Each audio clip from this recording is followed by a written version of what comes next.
So guys, this is the Mavic 2 Pro right here. I think it's a really good drone for the price. You get a really small, compact drone, and it's actually better, in my opinion, than all the previous DJI drones from the Mavic line, the Spark line, up to the Phantom 4 Pro. So what I'm gonna do today is just do a bunch of test footage. We're gonna test out the speed, the range. We're gonna do some APAS testing. We're gonna be doing some follow me testing, just whatever we feel like. So I'm just really excited to really test this out. I haven't really played with this much during a nice sunny day, so hopefully this will be good. All right, so I have my landing pad set up. It is very helpful because it's really wet. Like you can hear that. So the landing pad's gonna protect my expensive drone. So what we wanna do first is just set it up away from as many trees as possible. There, and we have the controller. And I use the full-size cable, which a lot of people don't do, but I feel like it's more reliable. And today I actually remembered my iPhone, which I use to fly my drone all the time. I just think iPhones are more compatible with the DJI Go app versus Android. So that's all we need to get started for right now. So we're gonna hit the takeoff button.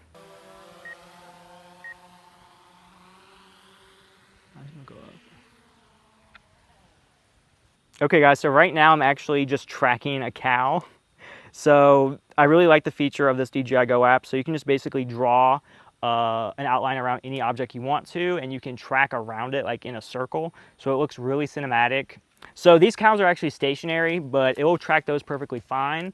But with active track, if the object is moving, it will also track it as well. So you could be following a car going perfectly straight, but then you could also be going around it. So guys, right now I'm actually filming a hyperlapse. You can see that it is on frame 60 out of 250. And you can see the time, like we're at 2 minutes and it's gonna take 8 minutes. And the cool thing with this, you can literally control it the whole time. So I'm going forward, but I can also like tell it to go to the side if I wanted to. So guys, now I'm just flying back home. This drone obviously does have GPS, but I always like to fly back just using the map. You don't wanna get dependent on the GPS. You wanna be able to know how to return your drone to home if there's any types of issues. So that's what I'm doing right now. So guys, right now I have APAS mode enabled, so you can see the sensors are going crazy, but if I fly it towards me, you can see it strategically goes around me. Like I didn't control that at all.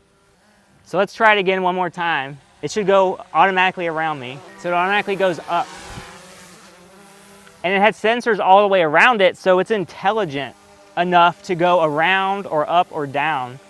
So right now, guys, it is tracking me. I'm not doing anything with the controller. You can see it's kind of caught on me. And this thing can track pretty fast. So I'm in flip-flops, so it should be able to track me no problem as fast as I can run. So let's try that out. Yeah, my feet are super wet, so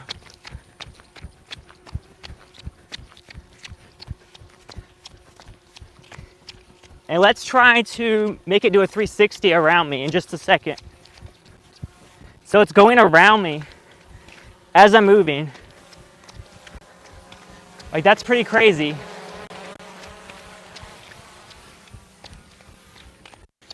Did it lose me? Nope. It's flying a little crazy though. And it's really wet, but you can hand catch it. The sensors do resist you. So you just have to pull down on the controller gently.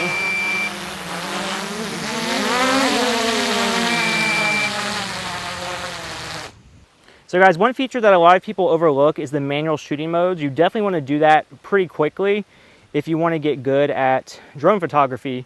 So what you do, you just click this little icon right here, go to manual mode, and you can change everything. So right now the picture is really overexposed. We want to turn the ISO to 100. And then the shutter speed is twice the frame rate, so 1/60th is perfect.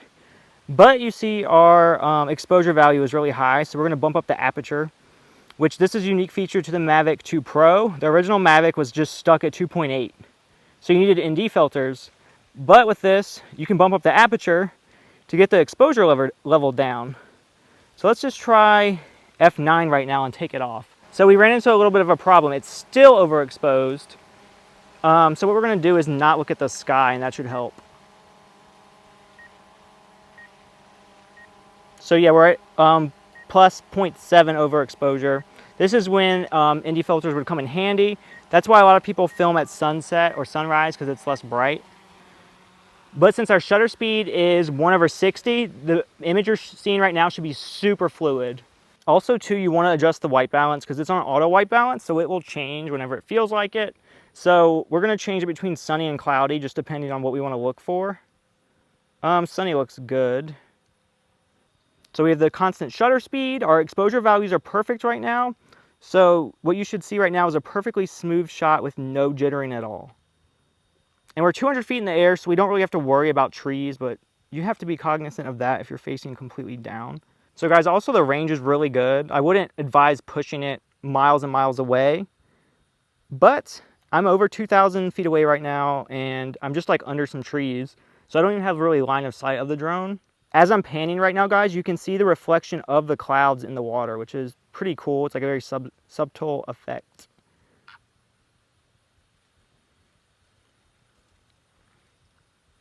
And we're also shooting at f11, so that's really important. What that means is we don't really have to worry about autofocusing too much on things, because at f11 most stuff is going to be in focus automatically. But you definitely still want to tap the focus at times to get it right. Okay guys, again, we're returning back to home using the map feature, not the GPS feature. You can just run into too many issues. If you're not aware of the return to home height or different settings like that, you could crash it into a tree. So it's always best just to fly home with the map, and make sure your return to home settings are properly set as well. So I just want to test to see how fast it can go, because it claims to go 44 miles an hour. Of course, if we're going against the wind, it's not going to go that fast. So right now it's going that way, and it's going 34 miles an hour. So definitely not the top speed they're advertising, but just keep in mind it is pretty gusty out here right now. I saw it hit 35 miles an hour, 37 miles an hour, so that's pretty cool. Also keep in mind when you do sports mode, the battery drains really fast. So right now we have 7 minutes and 53 seconds of battery life, but as soon as we stop it, you can see the battery life is like going back up because it's approximating how much power it's using. So now it's at 13 minutes, 14 minutes, 17 minutes of battery life. So sports mode is really inefficient. Okay, so now I'm going to come back the same way and just see what the top speed is. Maybe we were going against the wind. So yeah, now we're definitely going with the wind, because now we're going 44 miles an hour, 45 miles an hour, 45.6. I also believe that DJI does like limit the top speed. So if you were theoretically in like a 50 mile an hour wind and you were trying to go 45 miles an hour, you wouldn't add the two together. I think DJI limits that for safety purposes, which I get, but it does suck. So that was cool. We did see that we were able to get to the top speed they advertise, but if you're going against the wind, that's not really going to happen. Now I just kind of want to see how it responds on the ground in sports mode, like how visibly quick it is and agile.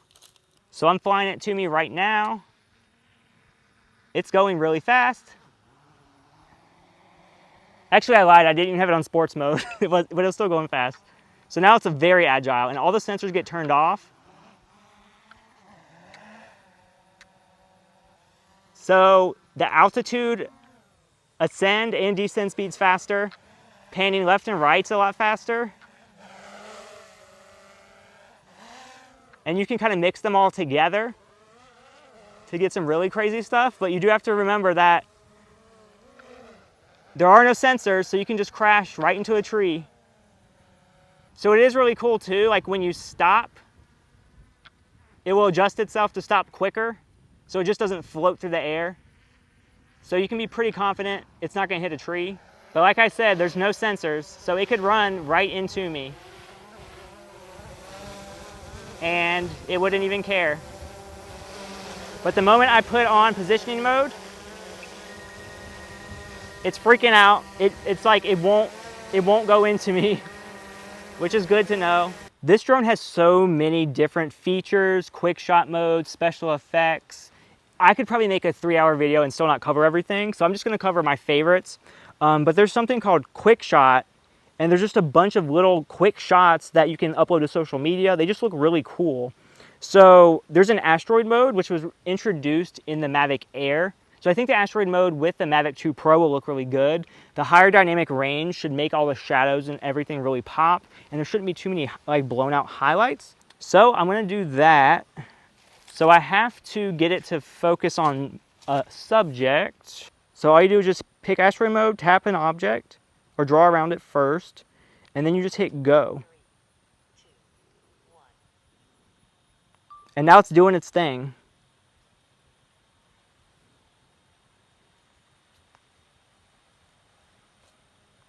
And it's raining right now, and you can see it in the shot, so hopefully my drone doesn't crash.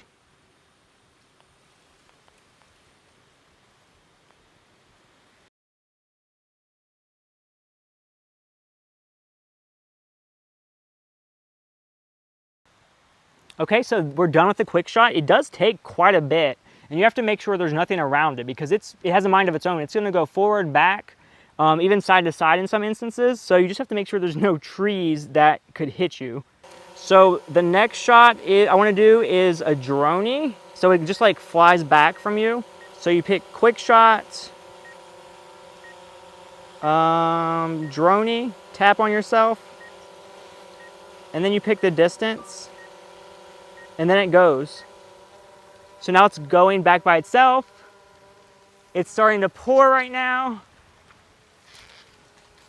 Do it for the shot. I'm just getting prepared. So it's raining, we gotta get the drone back. It's completing the shot right now. If you haven't done it yet, please give me a thumbs up and subscribe for risking my drone for you guys. I'm so slick. So there we go.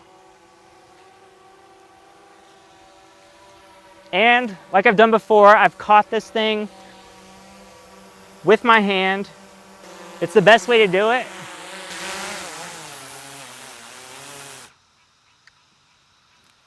It's the best way to do it. You just have to make sure you don't chop your finger off. So guys, the problem with Florida is that it rains very randomly. I didn't even expect it to rain, but it did. The good thing is the top of the drone is a little bit wet, but the bottom, kind of the most important thing, is perfectly dry. Obviously you don't want to fly in a downpour, but just a quick shower shouldn't be too much of a big deal.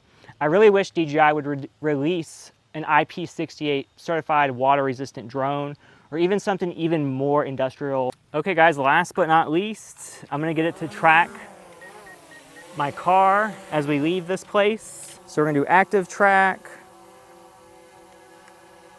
And right now it identifies the car and both of us. So I'm just gonna click the car. And now it automatically identified it. So we should be able to get in the car and it will track us. Okay, so we are going to go and see what happens. So my kind of worry right now are these trees in front of us. I assume it's gonna be able to go through them, but if I crash the drone right here, I wouldn't be surprised. I'm just gonna take it really slow because I've never tested out. Okay, so we're going really slow. Luckily there's no cars in front of us or behind us. I'm kind of using, oop. Okay, we're good. It thinks there's something behind it, which there is. There was trees. So that was good that it actually identified those branches. Whew. Okay, I think we're good for a second. Let's speed it up for a second. Well, I don't want to bust our tires. Yeah, the drone is having trouble tracking it when we do that. It got a little bit like jerky, and that made me nervous because it was like going to the side. And you can see like if there's stuff behind it or in front of it because you can see the symbols. I heard somebody and it made me nervous. And we have electrical like lines around us, like big ones. You can see the pole. Like my worry is that like interfering and the drone just flies straight up right into them for whatever reason. But we have good signal. We have 15 satellites. We should be good. And we have hit a strip of road, which I'm tempted to go a little ways on it because there's no cars around.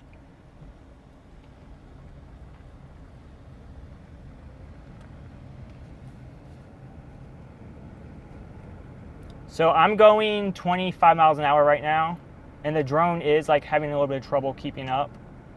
It's only going 15 miles an hour. So I'm slowing down because it kind of lost me. If the drone was higher in the air, it would be good. And it's actually like close to trees and stuff, so I'm really nervous. I'm gonna cancel it and just take it up in the air. And then that way, I can safely get it in a second. And this is also really dangerous, guys. Like, you shouldn't be driving. You shouldn't be driving and operating a drone at the same time. And of course, we have all of these cars right now. Worst case scenario that happens, the drone loses my signal and returns to home wherever we took off. That would be horrible. Okay. So I'm just gonna go in here a little bit so we can land the drone. And I don't know if the drone knows where we are. Like, as far as, yeah, like it thinks we're going farther away, but we're really going closer. Okay, so I'm bringing it back. And as you can see, there are a ton of power lines, but I'm way above them. I'm above the trees. We see the car. We're good. Worst case scenario, I would get disoriented and not even be able to find where we're at. But we're good. The active track is back on, but I don't really care about that. I just want to land the drone at this point. This is like way beyond my skill level. I don't like doing this. I'll leave this for Casey Neistat. Okay, so I got everything lined up. If you can make that footage stable, you're a god, because there's no stabilization on the lens. Oh my god, it's perfect. Okay. And of course, look where it like is gonna land, right in a puddle. Let me face the camera down. Yep, that's not good.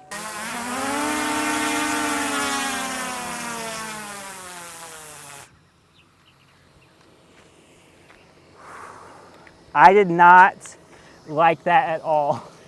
Y'all better appreciate that test. I really need to invest in hiring a drone pilot for my passenger seat, because driving a drone and driving a car is really nerve-wracking. I would not recommend it. I was on the most like back road with no traffic, very minimal traffic. You saw like it wasn't even paved, but just that, I just don't have the experience level to do that all the time. But I'm glad I did it to show you guys, but I'm telling you, don't do it yourself.